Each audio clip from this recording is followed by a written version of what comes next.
Hello, Endeavour here.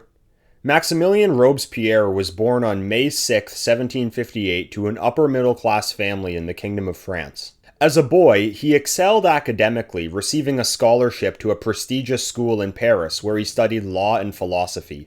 In his education, Robespierre was greatly influenced by the Enlightenment philosophers of the age such as Baron de Montesquieu and Jean-Jacques Rousseau. He took on such ideals as the general will, constitutionalism, and freedom of the press, quite a revolutionary position to take in the absolutist France of the 18th century. Robespierre graduated from law school in 1780, having received considerable recognition for his outstanding academic accomplishments, and became a lawyer like his father before him. In his legal career, inspired by his study of Enlightenment philosophy, Robespierre became a vocal critic of what he saw as injustices in the legal system of the Ancien regime, such as arbitrary imprisonment, royal privileges under the law, censorship of the press, and capital punishment. Throughout his career, he became known as a master orator, able to induce a crowd into thunderous applause with ease. When King Louis XVI summoned the Estates General to Versailles in 1789 to settle France's financial crisis, Robespierre was elected a representative of his locality and attended the assembly as a member of the Third Estate. After the Revolution of 1789, he became one of the inaugural members of the newly formed National Assembly of France and a founding member of the Revolutionary Intellectual Circle, the Jacobin Club. In 1792, Robespierre voted in favor of the abolition of the French monarchy, and in 1793, the execution of Louis XVI. After the fall of the monarchy, the radical wing of the Jacobin Club rose to power in the new Republican government with Robespierre at the helm, essentially making him the most powerful man in France. With the revolution under siege from both foreign armies abroad and counter-revolutionaries at home, Robespierre attained a spot on the newly formed Committee of Public Safety in 1793, a 12-member committee with effectively dictatorial powers to accuse, try, and execute perceived enemies of the revolution. The committee, under the leadership of Robespierre, ushered in the infamous Reign of Terror, which resulted in tens of thousands of French citizens being deprived of their heads, courtesy of the guillotine. He oversaw a 10-month-long stretch from September 1793 to July 1794, during which dozens were sent to the guillotine daily, including his political enemies within the government, such as his former ally-turned-rival Georges Danton and his supporters. The Reign of Terror only came to an end once Robespierre and his allies themselves met the same fate which they had condemned so many to. How did Robespierre, who so quickly rose to being the most powerful man in the most powerful country in Europe, just as quickly lose his power and his head? He primarily fell due to the excesses of the Reign of Terror. In summer 1794, everyone in Paris was afraid of being accused of counter-revolutionary crimes and summarily guillotined as a result, including members of the National Convention. While he was not solely responsible for the Reign of Terror, his name became heavily associated with it due to his popularity at the time and his position on the Committee of Public Safety. In July 1794, he was overthrown in the convention by representatives fearful of being accused of being part of a counter-revolutionary conspiracy. But in the weeks leading up to his arrest, there is an interesting detail in the history of the period which I think is worth exploring. The French Revolution not only dismantled the French monarchy, but also the influence of the Catholic Church in France. The revolutionary government embarked on a campaign of de-Christianization in which churches were shut down, worship was forbidden, and clergy members were executed. Even the calendar was changed in order to eliminate the memory of Christianity. Months were renamed, weeks were made 10 days instead of 7, and years were to be counted from the founding of the Republic, making September 22nd, 1792 the first day of year 1. To fill the void left by the destruction of the Catholic Church in France, not one but two different revolutionary civic religions were created. The first was the atheistic cult of reason, instituted in 1793, in which people would gather in former cathedrals to worship concepts like reason or liberty and pray to martyred revolutionaries like Jean-Paul Marat. The following year, Robespierre, at the height of his power, almost single-handedly created a deistic variant known as the cult of the Supreme Being, which replaced the cult of reason as a compromise between militant atheist revolutionaries and those unhappy with de-Christianization. It was made the official religion of France on May 7th, 1794. To inaugurate this new religion, the National Convention organized the Festival of the Supreme Being for June 8th, 1794, or 20 Prairial of Year 2 as it was known to the Republican calendar. This was marked by massive festivities in Paris, led by none other than Robespierre himself. It was said that Robespierre was lit up with joy throughout the day. The celebration included a parade through the streets of Paris, in which Robespierre joyously marched at the head of a group of fellow deputies of the convention, who lagged behind, not quite sharing his enthusiasm for the event. They then marched to the Champ de Mars, where a giant papier-mâché mountain had been built. Robespierre stood atop the monument and delivered a speech in praise of the deity of the new state religion, and the revolutionary ideals he had bestowed upon France to a cheerful, albeit confused crowd of Parisians. While Robespierre's newly contrived religion failed to convert the masses into true believers, Parisians reportedly enjoyed the festivities of the day as a welcome pause in the brutality of the Reign of Terror. But for Robespierre's growing list of political enemies in the convention, the Festival of the Supreme Being gave them a feeling of both concern at Robespierre's immense power and embarrassment that they had been forced to partake in such an absurd event. While this nonsensical religion was more of an attempt by Robespierre to find a compromise between France's religious faithful and anti-religious radicals, it made it quite easy for his rivals to accuse him of trying to elevate himself to godlike status. Robespierre's antics on that day became a point of ridicule which his enemies ruthlessly exploited. One of his political rivals, Jacques-Alexis Thoreau, said as he watched the proceedings, "Look at the bugger. It's not enough for him to be master, he has to be God." In his personal diary, Robespierre wrote furiously of another deputy of the convention,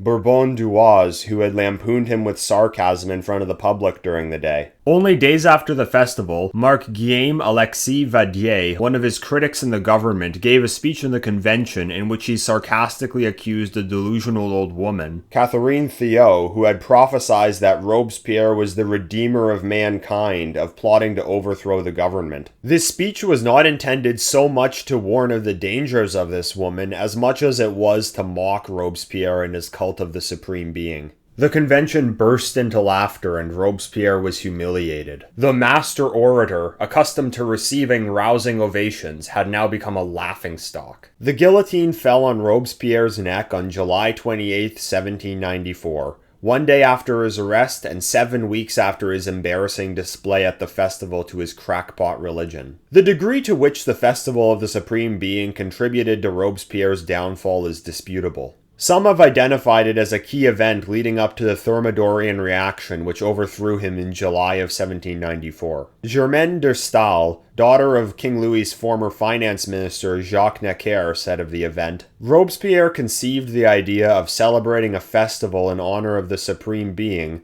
flattered himself, doubtless, with being able to rest his political ascendancy on a religion arranged according to his own notions, as those have frequently done who have wished to seize the supreme power. But in the procession of this impetuous festival, he decided to walk at the head of the procession in order to claim preeminence over his colleagues, and from that time he was lost." The most obvious thing which can be said about this ill-conceived festival celebrating such a phony religion is that it felt really forced. The over-the-top grandeur of an event thrown in the name of a religion Robespierre had single-handedly established only weeks prior, which put himself at the front and center, was excessive to say the least. Robespierre, once a critic of unrestrained power, arbitrary confinement, political censorship, the influence of the Catholic Church, and capital punishment, was now at the helm of a regime copiously issuing death sentences to thousands of political opponents without due justice. And with this festival, he had essentially made himself the high priest of a new state religion. This was the point in which the revolution had reached its most radical phase. The revolution didn't end with the death of Robespierre, but it put an end to the increasing radicalism from 1792 to 1794. The vapid and uninspiring Festival of the Supreme Being signified that the revolution had become stale. The Reign of Terror made many revolutionaries lose respect for Robespierre. After his festival, some were beginning to question his sanity.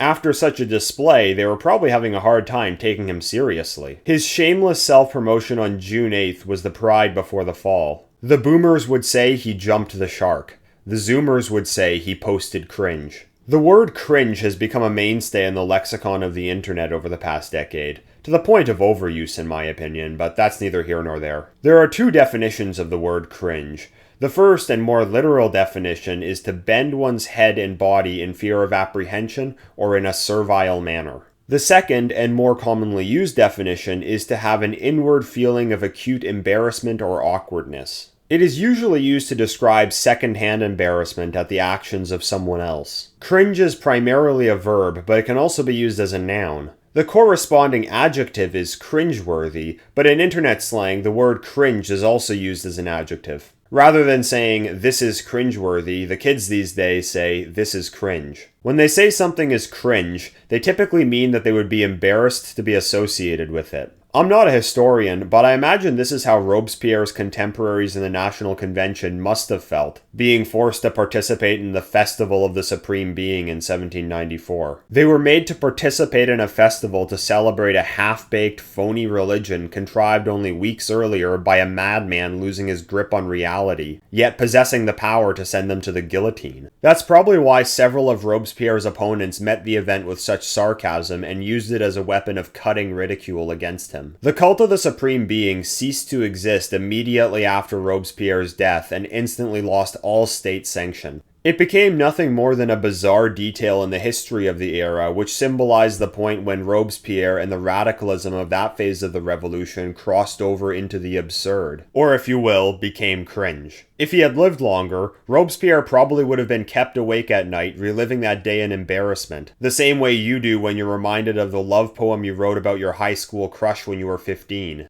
The now dated idiom, jumping the shark, was inspired by an episode of the American sitcom Happy Days, when a character jumps over a shark while water skiing. Wikipedia defines jumping the shark as such. The idiom jumping the shark, or jump the shark, is a pejorative used to argue that a creative work or entity has reached a point in which it has exhausted its core intent, and is introducing new ideas that are discordant with, or an over-exaggeration of, its original purpose. The phrase jumping the shark is going out of use, seeing as the show which birthed it was cancelled decades ago, but in contemporary terms, it is the point where a TV show becomes cringe. While the phrase was primarily used to describe entertainment, I think the same feeling of awkwardness and exhaustion at lack of originality which it is used to describe can be applied to political movements and their representatives as well. A political movement becomes cringe when its goals no longer seem relevant or beneficial to the broader society, and its declining number of curators insist on doubling down on the faulty premises on which it was predicated, making them look out of touch and ridiculous. From there, people begin disassociating themselves with the movement and feel second-hand embarrassment for those who continue to associate with it. This could explain why the cult of the Supreme Being fell flat. Praying to the spirit of Marat in a former cathedral turned into a shrine of reason also seems pretty cringe in hindsight. But in 1793, the revolution was at fever pitch. But by mid-1794, the revolution had already uprooted the Ancien regime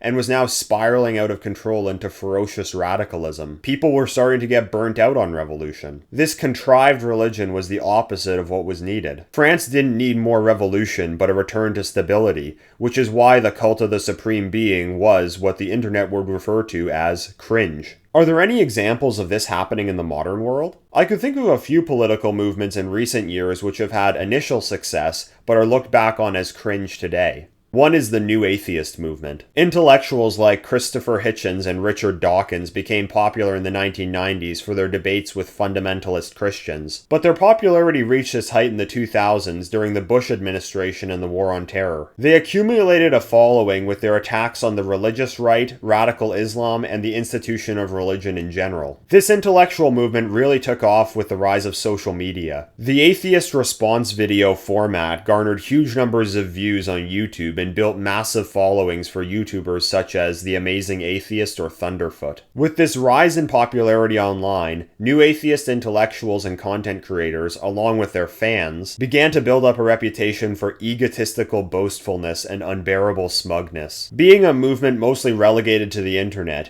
New Atheism jumped the shark in 2013 when an anonymous teenage Reddit user quite literally posted cringe. On January 4th, 2013, a Redditor under the username AA Lewis posted the following quote in r/atheism. "In this moment, I am euphoric.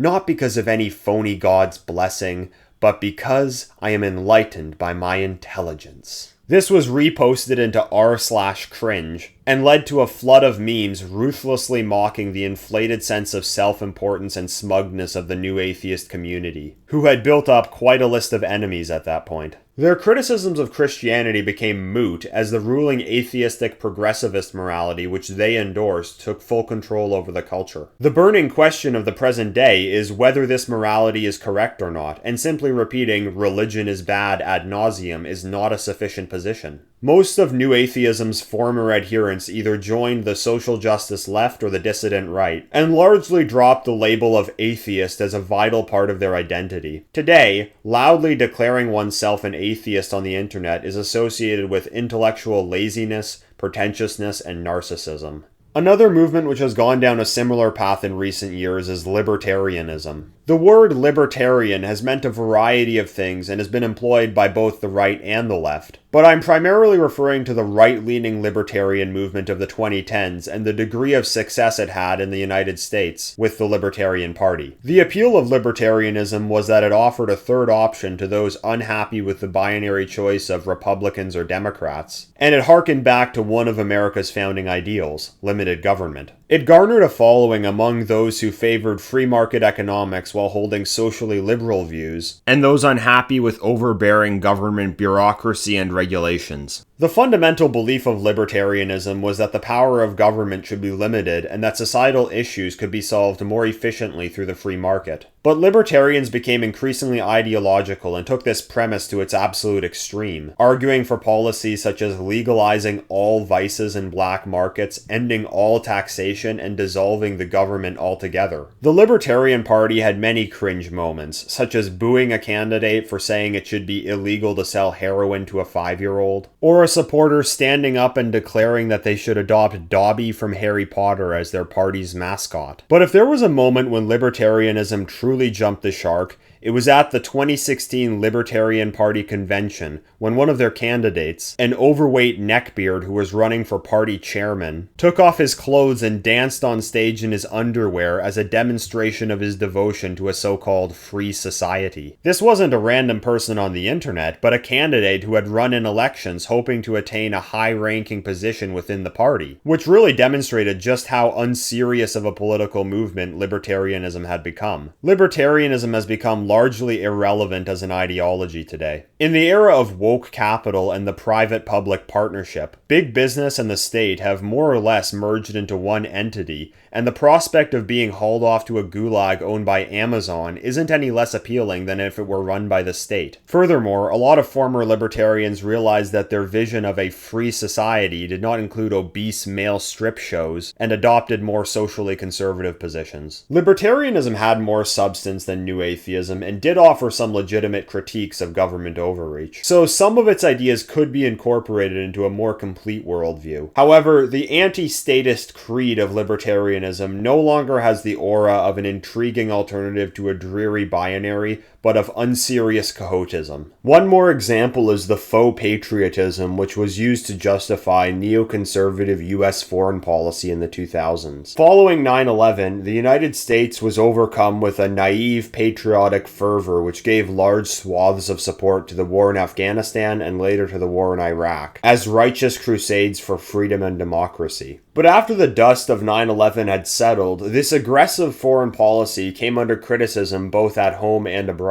If this movement had a jumping the shark moment, it would have been when two Republican congressmen, in order to protest France's refusal to support the invasion of Iraq, launched an initiative to change the name of French fries to Freedom Fries on the menu of the House of Representatives cafeteria. This made both the supporters of the war and their insincere appeals to patriotism look ridiculous. The difference with this example is that neoconservative foreign policy remains in place within the American establishment. They've just dropped the star-spangled veneer and replaced it with a rainbow one. Consequently, Post 9/11 patriotic rhetoric used by neoconservatives in the 2000s is looked back on as pretty cringe today. The difference between the first two examples of political movements turning cringe and the devolution of the French Revolution into lunacy is that they were relatively minor political fads while the revolutionary ideology in France had ascended to power. Neoconservatism remains in power under a different image. So it didn't just wither and die like new atheism or libertarianism, but it stagnated until it was overthrown by Napoleon, who, while maintaining some of the revolution's victories, brought the country back to sanity. Could the ruling globalist egalitarian ideology today undergo a similar process? Could it have its own Festival of the Supreme Being moment soon? Have they already jumped the shark and posted cringe? If this does happen, or if it already has, it won't be an immediate fall, but a drawn-out one. After all, this ideology is hegemonic among all the most powerful individuals and organizations in the Western world. However, the narratives on which it is based seem to be stagnating and are feeling increasingly forced and desperate. That's not to say that there isn't a dedicated group of true believers devoted to upholding its narratives, but they don't seem to inspire the same zeal which they did only a few years ago. The momentum which stirred the public into a frenzy following the death of St. George Floyd in 2020 could be running out of steam. Take the phrase "diversity is our strength." I remember this phrase being used regularly by elected politicians on the left and even the mainstream right around 2016. Now, I seldom hear it uttered unless it's being used ironically to mock the idea of diversity being a strength. The word diversity doesn't invoke a feeling of cultural richness, but just comes across as administrative jargon for forceful social conditioning. So much so that it's often now referred to using the bureaucratic acronym DEI, Diversity, Equity, and Inclusion. This year, I wrote an article in June noting that LGBT Pride Month had been noticeably toned down from previous years in the wake of the Bud Light controversy. Someone at Anheuser-Busch decided it would be a good idea to plaster an image of a man in a dress on a commemorative can of beer for the iconic brand, which resulted in a massive boycott and plummeting sales. Several months later, Anheuser-Busch's sales have still yet to recover, suggesting that the damage done to their Bud Light brand by their over-the-top woke messaging could be permanent. The establishment continues to come out with ever more inornate offerings to the ruling ideology to diminishing fanfare. Another random black person elevated to the status of national hero overnight. Another new World War II victimhood museum, and another 100-year-old vegetable put on trial in Germany. Another day of recognition for the latest debauched sexual perversion. In a pathetic attempt to impart the mythology of wokeism onto the youth, they've gone so far as to use the popular game Fortnite to host in-game virtual events to commemorate Martin Luther King and World War II victimhood. Needless to say, such cringe exhibitions have not been able to get the Zoomers to take the sacred idols of progressivism as serious as past generations did. All of this is reminiscent of the desperation of the cult of the Supreme Being during the French Revolution. Like a lunatic raving about liberty and virtue bestowed upon France by the deity of his made-up religion while sending thousands off to the guillotine. It comes across as a forced and contrived attempt to prolong the zeal of a ruling ideology which is quickly losing its grip on both control and reality. Have we already reached peak progressive insanity? Will the summer of Floyd in 2020 be remembered as such? Or is that point on the horizon now? Only time will tell.